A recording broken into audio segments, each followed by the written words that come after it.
Pendant des années, eh bien, j'ai fait de la recherche, j'ai enseigné, mais j'étais obnubilé par quoi? Par trouver les facteurs de santé les plus importants, hein, pour justement nous éviter de tomber malade, nous éviter. Et donc, ça m'a fait faire pas mal de recherches. Je suis même parti assez loin puisque je suis même allé voir des chamans en Amazonie dans les années 90 pour essayer de comprendre tout cela. Et puis finalement, eh bien, il y a un tas d'éléments, un tas de facteurs qui sont d'une grande simplicité, hein, qui nous permettent de retrouver cette santé. D'abord, en utilisant notre corps, notre respiration, un tas de choses aussi simples que ça, hein, nous pouvons modifier notre terrain. Et puis également, une deuxième partie, c'est nos choix comportementaux.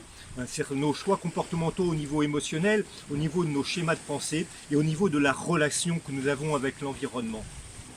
Mais finalement, je crois que j'ai trouvé vraiment trois points essentiels, trois piliers essentiels, hein, que l'on retrouve à chaque fois, hein, à la fois dans les guérisons, dans la vitalité, dans la santé. Et ces trois points essentiels, c'est un, le plaisir, deux, l'affirmation de soi, et trois, la coopération. Pourquoi? Parce que finalement, je me suis aperçu que le plaisir, c'est la constante, hein, du vivant. C'est l'élément fondamental du vivant. Dans le vivant, le monde vivant, eh bien, n'est orienté que sur le plaisir, hein, et éviter la souffrance. D'accord? C'est vraiment son moteur. Hein, d'accord? Donc plaisir, ça veut dire se faire plaisir, bien entendu, hein, un plaisir sain, mais également faire plaisir au vivant, c'est-à-dire lui apporter ce qu'il aime, hein, c'est-à-dire du mouvement, de l'apprentissage, de la conscience. Il y a un tas de choses comme ça qui fait qu'on est vraiment dans une dynamique du vivant. Et puis le deuxième point, eh bien, c'est l'affirmation de soi. Et là, on est autant dans le plaisir, on est dans le vivant, autant dans l'affirmation de soi, on est dans cette nature-esprit, hein, au sens de notre champ mental, au sens de notre conscience, au sens de cette conscience de soi-même.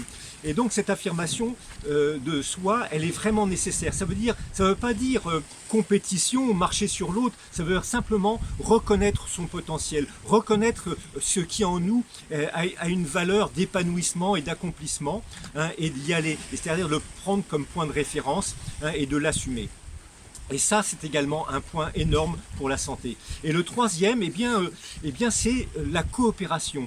Hein. Et le monde du vivant est un monde de coopération. Il ne peut pas y avoir de vie s'il n'y a pas de coopération. On va dire c'est 90% de la mécanique du vivant, c'est la coopération.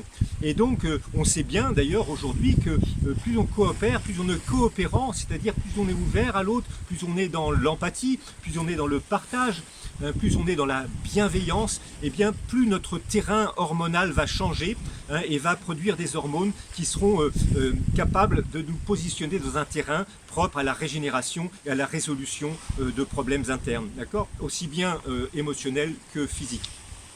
Donc vous voyez, ces trois aspects-là, eh bien, je propose que vous les méditiez parce que et que vous regardiez un petit peu dans votre vie ce que ça représente, d'accord, hein. Et s'il y a, on va dire, une faille ou un manque à ce niveau-là, eh bien, allez-y, il faut le combler, d'accord, du plaisir, d'accord, du plaisir et faire plaisir à la vie, hein, de l'affirmation de soi, hein, et de la coopération avec notre environnement et l'environnement vivant ou non vivant. D'accord? Voilà. Allez, je suis le docteur Leroy et je vous dis à très très bientôt. Au revoir.